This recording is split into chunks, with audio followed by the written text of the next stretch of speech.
I remember kneeling because my knees remember it for me. Even now, when I close my eyes, there is a phantom ache there, a dull pressure that blooms whenever stone is cold and unyielding. The convent floor was all of those things, polished basalt slabs fitted so tightly that no seam would ever offer mercy to skin. They made us kneel without pads, without ceremony, without explanation. The pain was part of the instruction.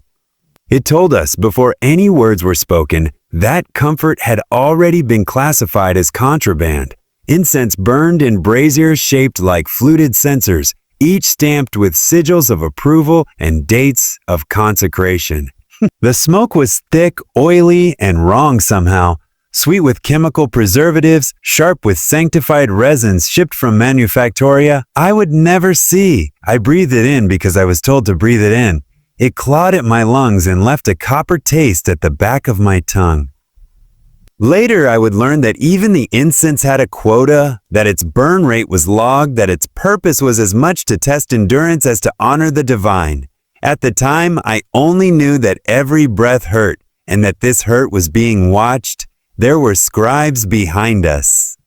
I did not see their faces, only heard the whisper of stylus on slate, the soft click of data keys. That sound threaded itself through the chants like a second litany, quieter but more permanent. Prayers could be forgiven if spoken incorrectly. Records could not. They took my name early, not with drama, not with accusation. A voice, female, filtered through a Vox grill that flattened emotion into regulation monotone, spoke it once, my birth name. The sound of it felt suddenly obscene, like a private thing exposed to air and strangers. Then the voice spoke a designation, a string of numbers and letters that clung to me like a tag wired through flesh. That was the name the scribes repeated. That was the name the slates accepted. I understood, in that moment, that my former life had not been ended. It had been archived.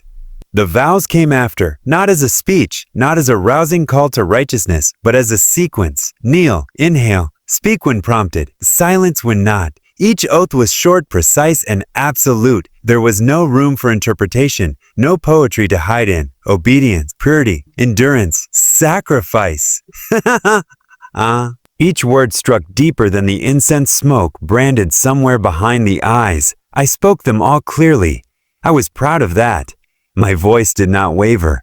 Fear was there, yes, a cold coil tightening under my ribs, but pride stood over it like a blade. I had wanted this. That is the shameful truth I must confess, even now.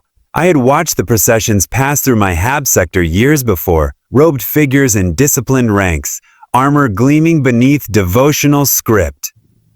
They had seemed untouched by hunger, by the petty violence of the lower levels, by the constant calculation of survival. They belonged to something vast and ordered. In a city that devoured its own without apology, they looked like meaning made solid. So when the notice came, sealed and unarguable, I did not resist. My family did not resist either. There was no scene, no tearful goodbye. Compliance was expected, and compliance was given. The administratum clerk who processed my transfer did not look at my face. He stamped the form, slid it into a tray, and motioned me onward. I remember thinking absurdly that I should feel lighter, chosen, elevated. Instead, I felt hollowed. The convent walls were tall, windowless, and close together in a way that turned sky into a narrow strip of gray. Every surface bore scripture, etched or embossed or painted over previous layers of scripture, so that words overlapped like scars. Purity slogans marched along corridors. Warnings were placed at eye level and knee height and above door frames, ensuring that no posture escaped instruction. Even the silence was regulated. We were told when it was permitted and when it was suspect. They shaved our heads in a line, one by one. Hair fell in uneven clumps onto the floor, swept away before it could pile high enough to be noticed. I watched my reflection in a steel panel as the clippers passed over my scalp.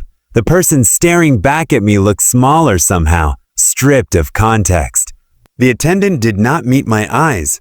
She checked my scalp for irregularities, marked a box on her slate, and moved me along.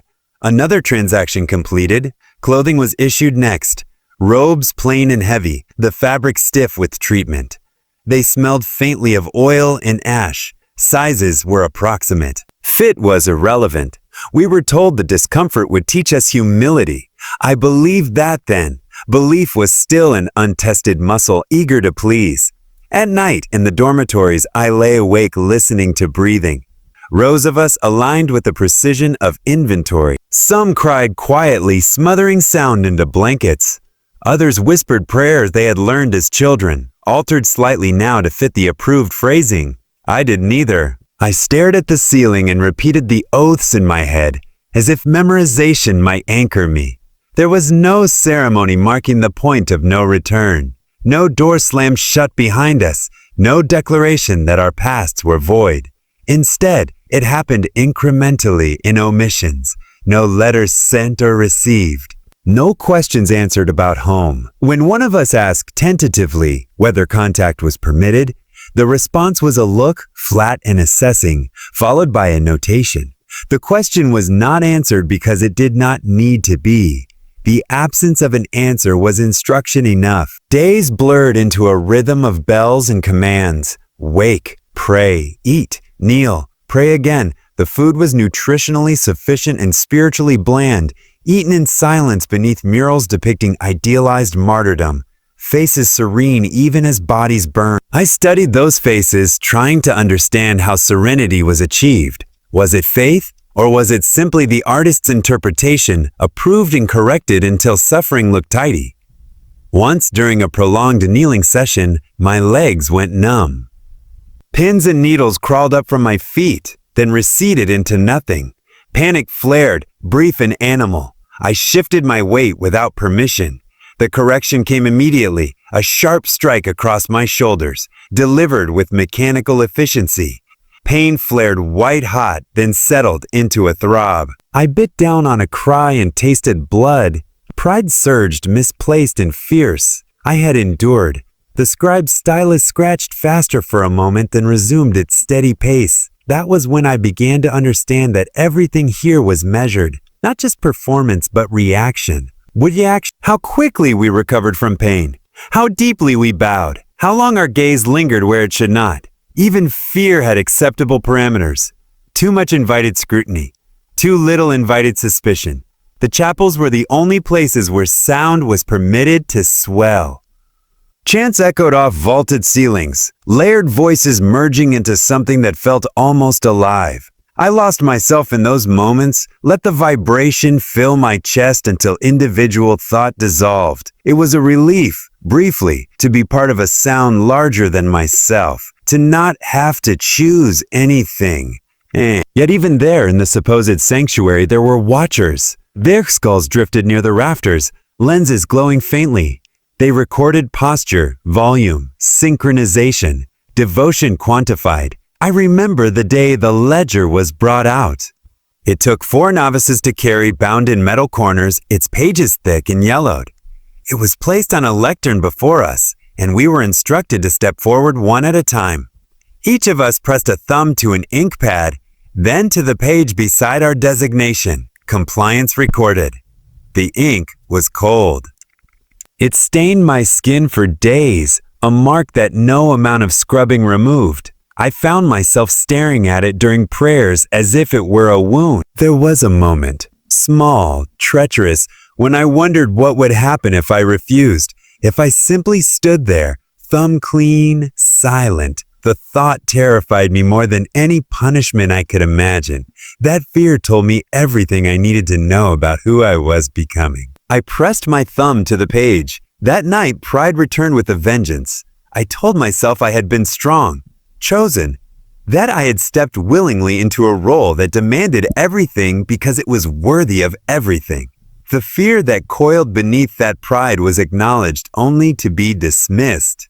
Fear was natural. Fear could be burned away. I did not yet understand that fear was the least of the costs. Weeks later, or months, time was already losing definition. A senior figure addressed us for the first time. Her voice was unaugmented, raw, and scarred by use. She spoke of duty not as a calling, but as a function. We were, she said, instruments Instruments did not question their use. Instruments did not yearn. They were maintained, deployed, and when necessary, expended. "There is no return," she said, and for the first time the words landed with weight. Not as threat, as statement. The Imperium does not invest without expectation. You have been claimed. Be grateful, grateful. The word echoed oddly in the chamber. I searched my feelings, inventorying them as I had been taught. Pride, yes. Fear, yes. Gratitude was harder to locate. I settled for obedience instead. In the quiet moments before sleep, I began to forget details. The layout of my childhood hab. The exact sound of my mother's voice, faces blurred at the edges. I told myself this was purification, that shedding the past made room for something holier. When a flicker of grief surfaced, I smothered it with prayer until it suffocated. The convent walls did promise purity. They also promised erasure. I see that now, with the clarity that only hindsight grants. At the time, all I saw was certainty, a path laid out in stone and ink, bounded by scripture and steel. There was comfort in that. Comfort, I would learn, is not the same as mercy. Obedience was presented as salvation. Each day I paid into it with small pieces of myself.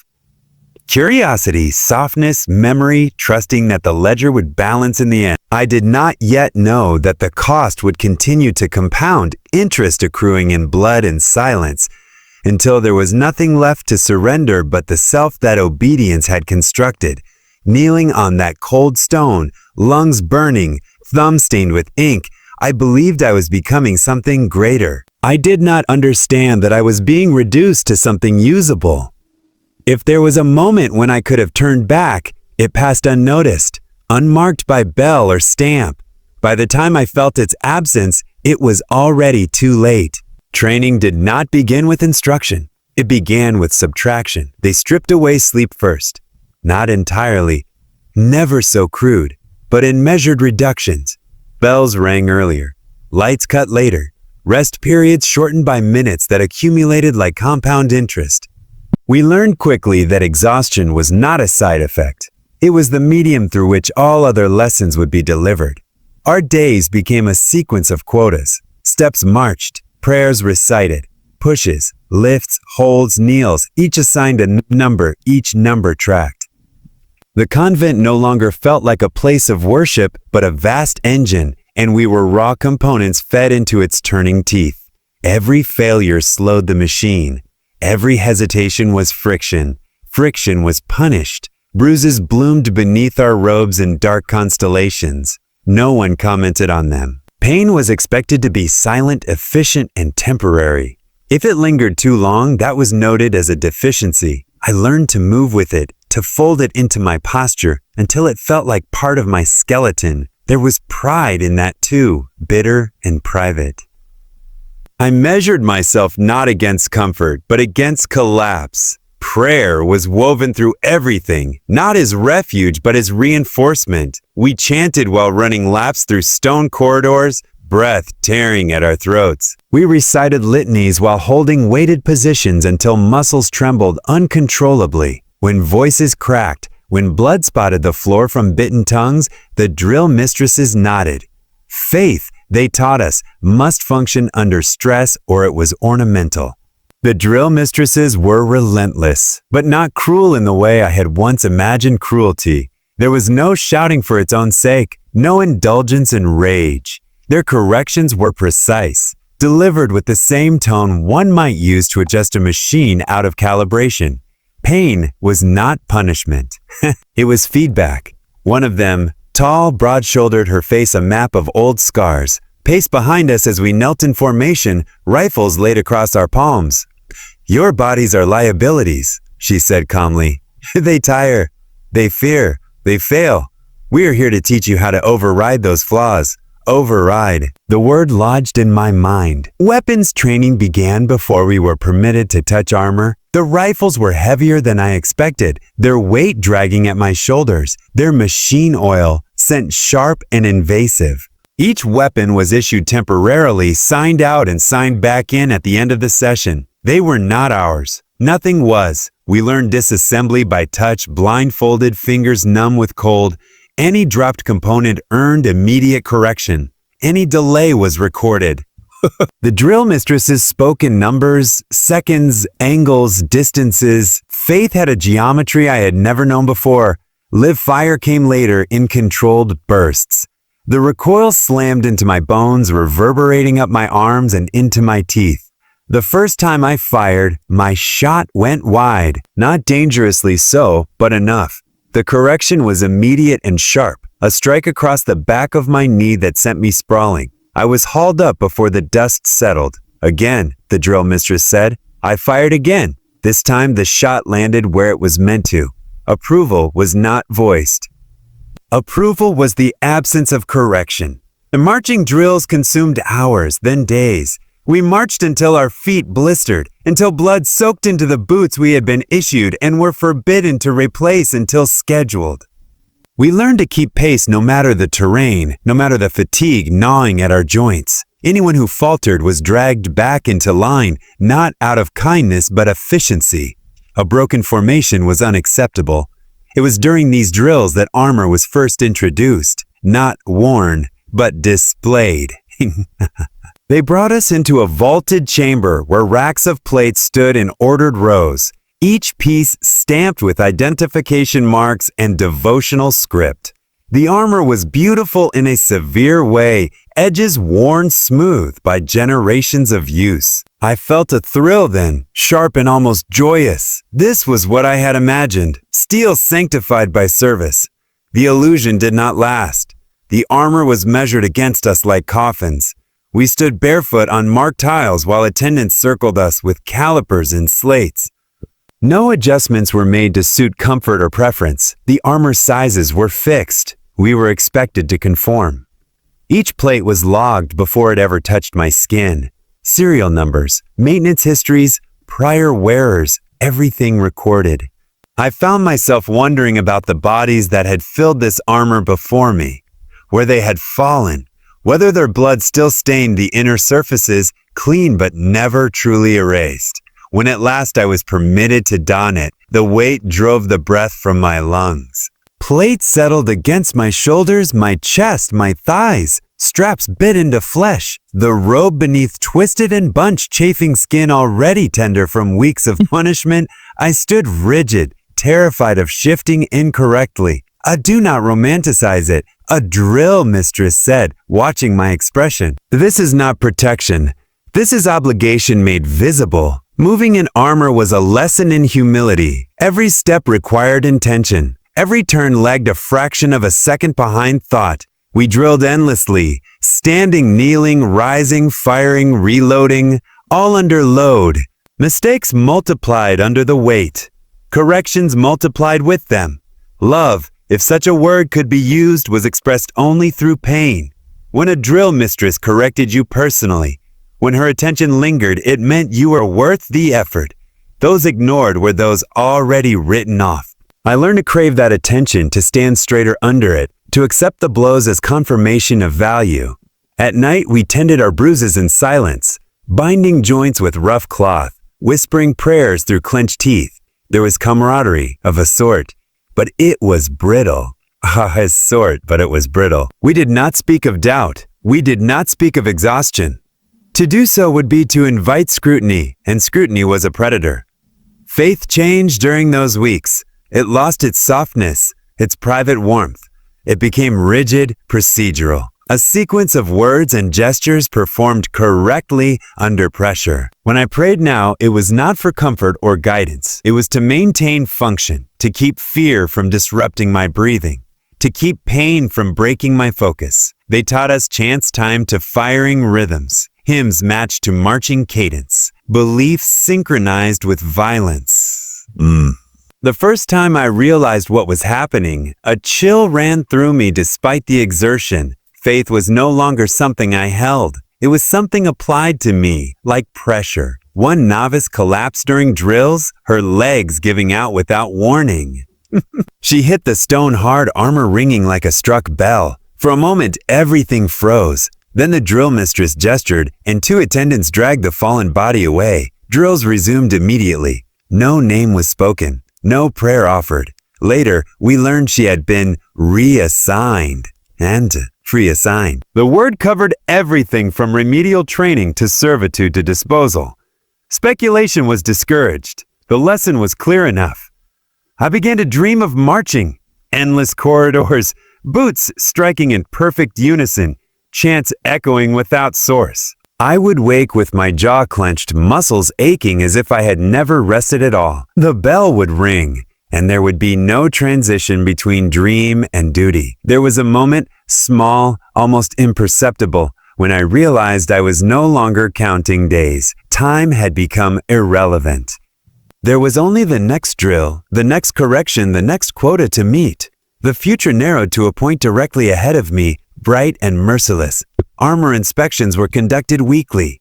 We stood at attention while attendants checked seals, joints, inscriptions. Any flaw was noted. Frovius. Any neglect punished. We cleaned the plates ourselves, hands numb with solvent, the smell sharp enough to sting the eyes. I found a comfort in the ritual, in restoring order to something tangible. The armor did not care who I was. It responded predictably to care and neglect. And neglect. That reliability was a bomb. The drill mistresses began to speak to us less as individuals and more as units. You will move, they said, not you will learn. You will hold. You will advance. Language shifted subtly, eroding the space where individuality might hide. I felt it happening and did not resist. Resistance required energy I did not have. When my voice finally cracked during a prolonged chant, blood slicked my throat and stained my lips. I tasted iron and incense residue. I did not stop. The drill mistress watched me closely, then inclined her head a fraction. Approval. I stood taller for it, even as my vision swam. That night, alone in the narrow space assigned to me, I pressed a hand against my chest where the armor usually rested. The skin there was mottled with bruises, tender to the touch. Beneath it, my heart beat steadily, obediently. I whispered a prayer, not one of the approved litanies, but a fragment remembered from before, altered just enough to pass unnoticed. I did not ask for relief. I asked to endure. Steel beneath the robe changed me. It taught me the weight of expectation, the comfort of constraint. It taught me that pain could be normalized, that identity could be reshaped under pressure until it fit predetermined dimensions. By the end of training, when I stood armored and still, rifle held ready, chants rolling from my mouth without conscious thought, I felt a grim satisfaction. I was becoming efficient. I did not yet understand how difficult it would be to ever stop. Our first deployment was announced the way all things were announced by then, as a notice. A slate appeared at morning prayer, its surface glowing with assigned designations and transport codes. There was no speech, no invocation of glory or destiny, just an update to our status. Training complete, assets approved, deployment authorized. I felt a tightening in my chest as I read my code among the others, a sensation not unlike anticipation, not unlike dread. The difference between the two had grown thin. We were given 3 hours to prepare. Preparation did not mean reflection. It meant checks of season, armor integrity, weapon function, ammunition counts verified against manifests. Each bolt round was logged before being slotted into a magazine, its existence acknowledged in ink before it was permitted to be spent. I wondered briefly if the round that would kill me someday already existed, waiting patiently in a crate with a matching number. Transport took us deep below the convent, into chambers I had never been permitted to enter. The air grew colder, heavier, tasting of recycled breath and machine lubricant. We boarded the carrier in silence, guided by lumen strips embedded in the floor. Harnesses locked us into place with metallic finality. There was no window, no sense of direction. Only the vibration of engines spooling up, transmitted through armor into bone. Someone began a prayer softly, almost involuntarily. It spread voice by voice by voice until the compartment filled with a low murmur. Not ordered, not discouraged, The drill mistresses were not with us now. Instead, a mission handler's voice crackled over the vox, reciting operational parameters. Enemy presence classified as manageable. Expected resistance within acceptable loss ratios. Objectives prioritized over personnel preservation. Acceptable losses. The phrase settled over us like a shroud. I repeated it silently, testing its weight. Somewhere, someone had already decided how many of us could die without disrupting the campaign. The calculation had been made, approved, and filed. We were variables in an equation already solved. When the carrier doors opened, the smell hit first. Propellant residue hung thick in the air, acrid and oily. Beneath it lay the stench of scorched flesh and churned earth, wet and metallic. The ground outside was not soil so much as slurry, a paste of mud, blood, and debris ground together by endless movement. My boots sank into it with a sound like something breathing. The sky was a uniform gray, low and oppressive. Smoke drifted in ragged sheets, stinging the eyes and clogging filters. Distant thunder rolled, not weather, but artillery. Each impact sent a tremor through the ground, a reminder that the world itself was being systematically dismantled. Orders came through the vox, clipped and impersonal. Advance to designated sector. Establish firing line. Suppress hostile movement. There was no mention of why. There did not need to be. We moved as trained, armor grinding softly with each step, rifles held at the ready. My heart pounded loud in my ears, but my hands were steady. Training held. Faith held. Fear was present, yes, but contained, compressed into a manageable shape. The first enemy I saw was a silhouette in the smoke, movement where there should have been none. I raised my rifle without conscious thought, sights aligning as drilled. For a fraction of a second, hesitation flared, a flicker of recognition that this was a living thing, moving with purpose. Then the command came. Fire! The recoil slammed into me, familiar and alien all at once. The shot tore through the smoke. The silhouette collapsed, dissolving into the mud. I did not see details. I did not need to. The target had been neutralized. That was the language the vox used. I adopted it immediately. We fired in controlled bursts, chanting under our breath. The words timed to reload cycles. The chant tasted like ash in my mouth, dry and bitter. I swallowed it down and kept firing. Around me, others did the same, a wall of sound and motion, disciplined and relentless. Return fire cracked through the haze. Impacts rang against armor, sharp and startling. One struck my pauldron, jarring my shoulder and sending a spike of pain down my arm. Oh, the plate held. I thanked the Emperor automatically, the words reflexive. Gratitude had become a function. Someone screamed to my left. The sound cut through everything, raw and unfiltered. I did not turn my head. Turning was not in the orders. Another voice shouted a designation code. A body went down. The firing line closed ranks, stepping over the fallen without pause. Formation preserved. We advanced by meters, then by bodies.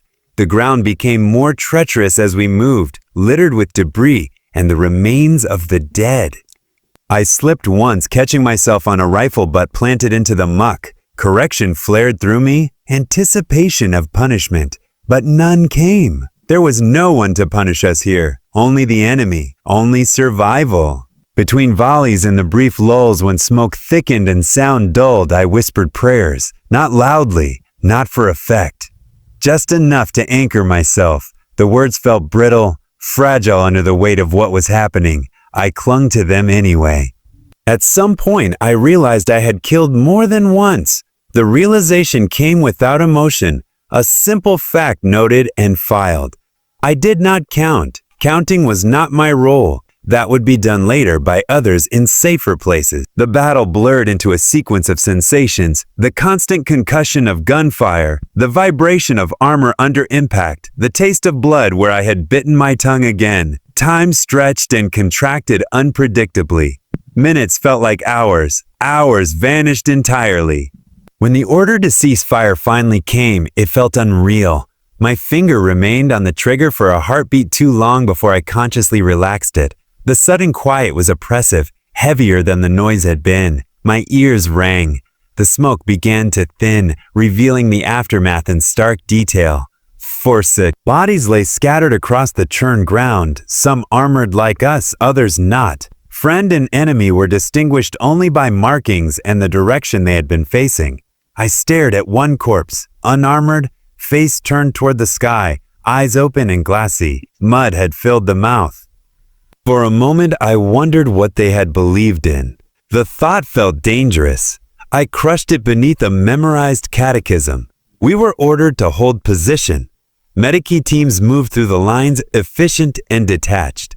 The wounded were triaged with brutal speed. Some were treated. Some were marked iniquity. Some were passed over entirely, their status decided with a glance and a notation. I realized then that survival was not victory. It was merely continuation. Those who still breathed were expected to be ready for the next order, the next advance, the next calculation. Oh, as dusk, if it could be called that, under the perpetual gray settled over the field, the silence grew accusatory. Without the roar of battle, my thoughts had room to surface. Images replayed unbidden, the collapsing silhouette, the scream cut short, the open eyes staring at nothing. I pressed my helmet back on more firmly, as if it could contain what was leaking through. The mission handler's voice returned, reciting results. Objectives met, resistance suppressed, casualties within acceptable parameters. The words were delivered with the same tone used to announce maintenance schedules and supply delays. I understood then that this had never been about us. We were a method, not a story. That night, we dug in where we stood, carving shallow shelters into the ruined ground. Sleep came in fragments, interrupted by distant explosions and the occasional moan of someone not yet dead enough to be ignored. I lay there, armor still on, rifle across my chest, and stared at the sky. I whispered a final prayer before sleep took me. It was not for forgiveness. I did not yet think I needed it. It was for silence, for the smoke to clear inside my head as thoroughly as it had above the battlefield. When dawn came, it brought more orders. My baptism had not been fire or water. It had been munitions expended efficiently, sanctified by paperwork. I emerged from it changed, marked by things no ledger would ever record. When the smoke cleared, the silence did accuse me. I learned to ignore it. I did not bury the fallen. Burial implied care, remembrance, a pause in function to acknowledge what had been lost. The Imperium did not pause. Instead, we assembled. The order came at first light, delivered with the same tonal flatness as a resupply notice. All surviving units were to present themselves at the designated clearing. Helmets on, armor sealed, weapons slung but loaded. There was no explanation offered because none was required. We already knew the dead had to be counted. Clearing had once been a transit yard of some kind, judging by the fractured plasteel platforms and the rusted rails half buried in mud. Now it was a grid. Lumen poles cast harsh white light over rows of bodies laid out with geometric precision. They had been arranged during the night by labor teams, indentured civilians and servitors moving with equal dull efficiency. Flesh and metal were aligned to regulation spacing, as if disorder itself were heresy. The smell was overwhelming. Death has a weight to it, a density that presses against the lungs. It was layered here, blood cooling into iron tang, burned propellant, the sour sweetness of ruptured organs. Incense had been burned in an attempt to sanctify the space, but it only tangled with the stench, making something cloying and nauseating. My filters struggled. I focused on my breathing, in and out, slow and controlled. We stood in formation at the edge of the grid. No one spoke. The chant that usually accompanied any gathering was absent. This was not worship. This was inventory. Clerks moved among the bodies robed in gray, their hands gloved and stained. They carried slates and tagging tools, pausing at each corpse to confirm identity. Armor markings were checked. Designation codes verified. A small tag was affixed, metal, stamped impersonal, usually through fabric or flesh without regard for where it landed. Efficiency over dignity. I saw her then. She lay 3 rows in, second from the left. Her helmet was missing, her hair matted with blood and mud. One eye was open, the other ruined beyond recognition. For a moment, I could not reconcile the body with the person I had known. My mind insisted this was a mistake, that she would sit up, cough, complain about the cold. She had shared a bunk space 2 units down from mine during training. We had never spoken much. Conversation was discouraged, but we had exchanged glances during drills, fleeting looks of shared exhaustion. Once she had pressed a strip of cloth into my hand when my wrist bled through a wrap, her expression careful, watchful.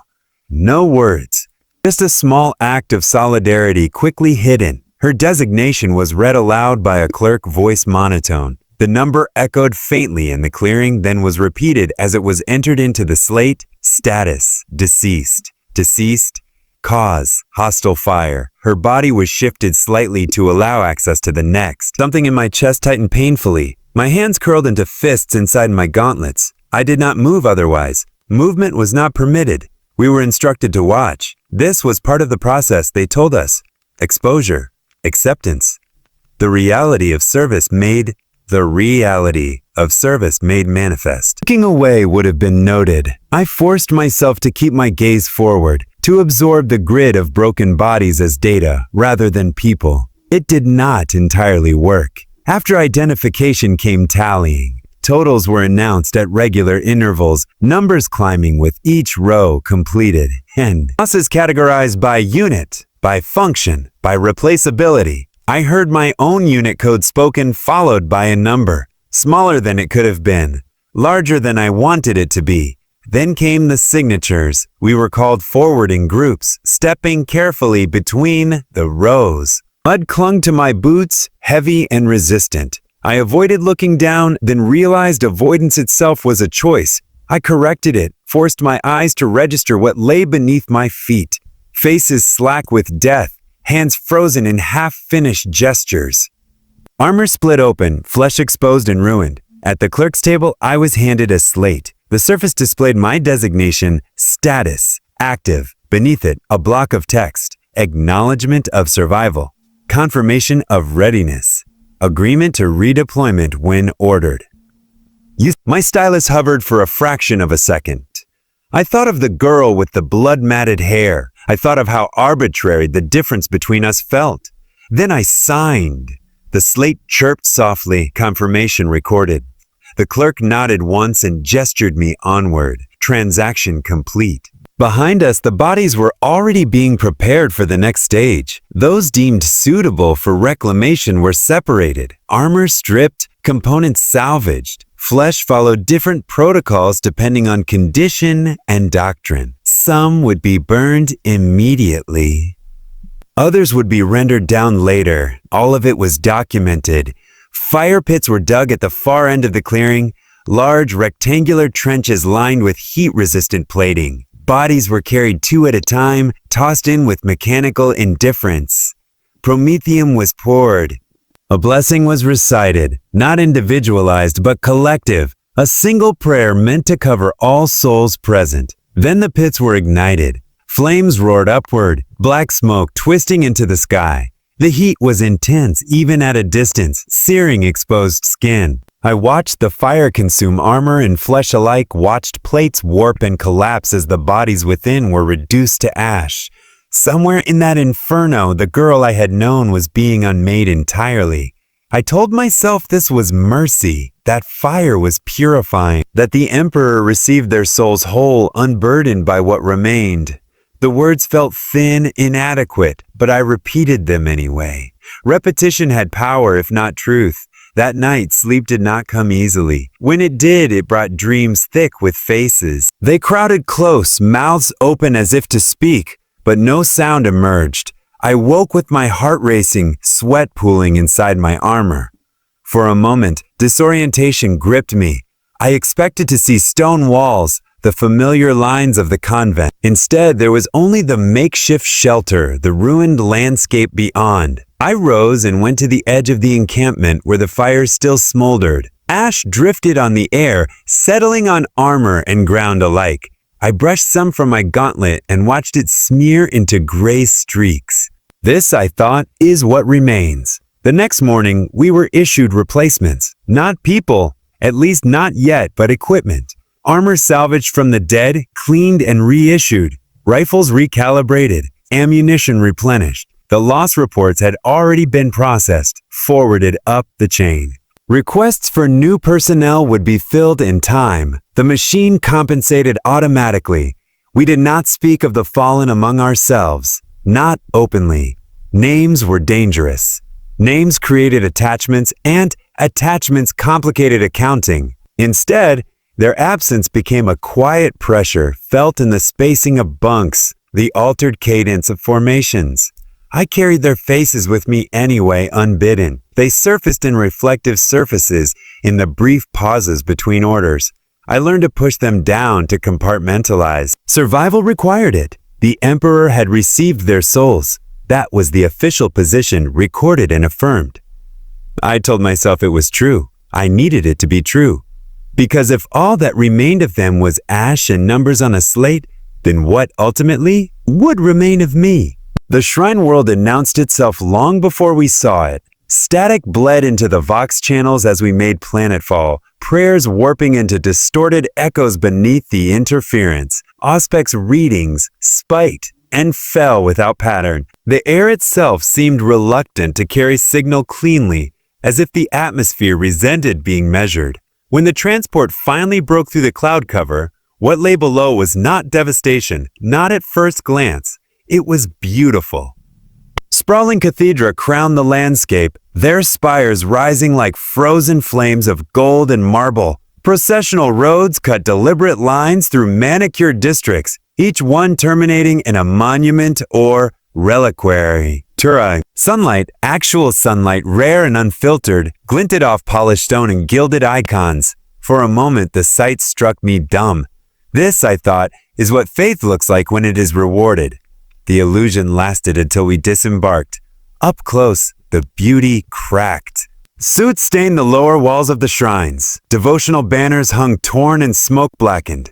The air smelled wrong, not of the battlefield's rot, but of something older, heavier. Burned incense layered over decay. Sweetness clung to it, cloying and unpleasant, like rot hidden beneath perfume. Our orders were explicit and extensive. We were not here to defend. We were here to cleanse. The clerks did not use words like heresy or corruption when briefing us. They used phrases that belonged to ledgers and reports. Spiritual contamination, doctrinal deviation, localized doctrinal instability. Each phrase came with a code, each code with an authorized response. The authorized response in every case involved fire. We advanced through districts that still bore signs of habitation. Doors hung open. Personal effects lay scattered. Prayer beads snapped, pick slates cracked, offerings left half arranged on small household altars. There was no sign of resistance at first, only absence. The kind of absence that suggested flight rather than evacuation. Then we heard voices. They came from within a chapel complex nestled between two grand basilicas, smaller and humbler than the monuments surrounding it. The doors had been barred from the inside. We formed up automatically, weapons raised, armor seals checked. The Vox crackled with confirmation from command. The structure was on the list. I felt something tighten in my chest, sharp and unexpected. This place was not a fortress. It was not a battlefield position. It was a house of worship, however flawed its worship might have been deemed. The distinction should not have mattered. I told myself it did not. The order was given. We breached the doors with practiced efficiency, with splintered iron fittings screaming as they tore free. Inside, the air was thick with candle smoke and panic. Civilians crowded the nave, men, women, children, some clutching icons, others each other. Their prayers overlapped chaotically, a desperate, unsanctioned chorus. They turned toward us as one. I had faced enemy combatants by then, armed silhouettes in smoke, hostile intent made visible. This was different. These people were unarmed, barefoot, their faces drawn with terror and hope in equal measure. Some fell to their knees immediately, foreheads pressed to the stone floor. Others reached toward us, hands shaking. Was this, someone said? The word cut through the noise with awful clarity. My rifle felt impossibly heavy. The chant caught in my throat. The command came through the vox, unambiguous. Cleanse. Prometheum was deployed first. Canisters hissed as they sprayed liquid fire across pews, banners, bodies. Flames blossomed instantly, racing along cloth and flesh with horrifying speed. Screams erupted, high and raw, tearing free of lungs already choking on smoke. I fired when told to, targeting movement within the inferno, suppressing escape. Soon, my shots punched through firelit silhouettes, dropping them into the growing blaze. Each recoil felt like a blow to my own ribs. I repeated the approved catechism aloud, voice shaking despite my efforts. The words sounded thin against the screaming.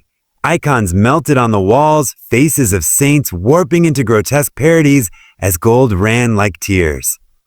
The heat was intense, pressing against armor seals, seeping through despite insulation. My eyes burned. Tears blurred my vision, streaking grime across my lenses. One figure broke free of the flames, a woman, hair alight, clutching a child to her chest.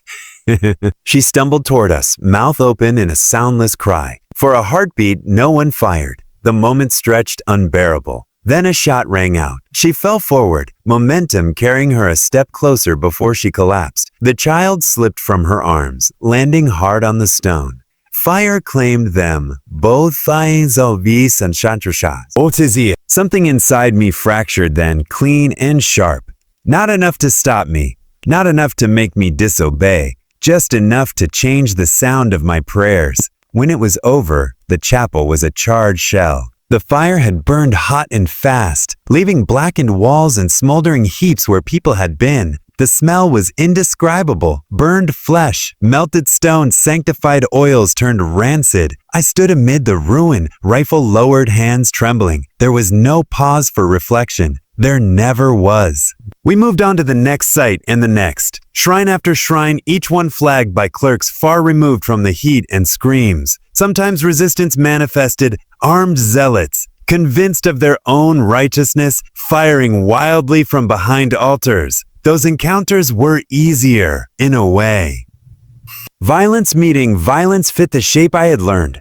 It was the others that stayed with me, the ones who begged, the ones who sang hymns as the fire took them, voices breaking only when lungs failed. Their faith had been real. That perhaps was the worst part. Between operations, we returned to a fortified barracks complex near the planetary capital. It was pristine, untouched by the chaos we inflicted elsewhere. The chapel there was immaculate, its icons gleaming, its air pure and cool. We were expected to attend services nightly. I knelt on polished stone and bowed my head, reciting the words with everyone else. My voice did not waver. Inside, something gnawed relentlessly. The screams followed me into sleep. They echoed down the corridors of my dreams, ricocheting off walls that looked suspiciously like the convent stone halls. Faces emerged from flame, mouths open, eyes accusing. I woke gasping, hands clawing at my chest as if to tear the armor away. I told myself doubt was weakness. That was the line I clung to, repeated until it lost meaning and became mere sound. Doubt invited scrutiny. Doubt was the seed of heresy. I doubled down on ritual, on precision. I polished my armor obsessively. I corrected my posture even when alone. If I could be perfect in form, perhaps the fractures inside me would seal. They did not. One evening, after a particularly thorough cleansing operation, I lingered in the barracks chapel long after the others had left. Candles flickered in perfect rows, flames steady and controlled. Nothing like the fires outside. I stared at the central icon, its serene face unmarred by heat or smoke. Why? The word slipped out before I could stop it. The chapel offered no answer, only silence vast and impersonal. I closed my eyes and pressed my forehead to the stone. I prayed harder than I ever had before, pouring desperation into approved phrasing, careful not to stray. I asked not for forgiveness, but for certainty, for the reassurance that what we were doing was necessary, righteous, ordained. All I felt was the cold of the floor and the echo of my own breathing. By the time our deployment on the Shrine World ended, I was changed in ways no armor inspection would ever note. Faith had not left me. It had transformed. crystallizing into something brittle and sharp. 1A sharp. A tool like everything else. Useful. Dangerous. When we boarded the transport to leave, smoke still rose from distant districts, smudging the once beautiful skyline. I did not look away. I did not allow myself that mercy. I told myself the fire had purified, that what remained was stronger, truer. I told myself many things. The screams told me others. The shrapnel arrived without warning, without drama. There was no heroic charge, no desperate last stand. Just a dull thump somewhere to my right, a pressure wave that slapped the breath from my lungs, and then heat, sudden, invasive, intimate. I remember thinking with strange detachment that the impact felt wrong, not like training impacts, not like recoil. I took 2 more steps before my body informed me something had failed. My right side collapsed inward, armor grinding as I fell hard into the dirt.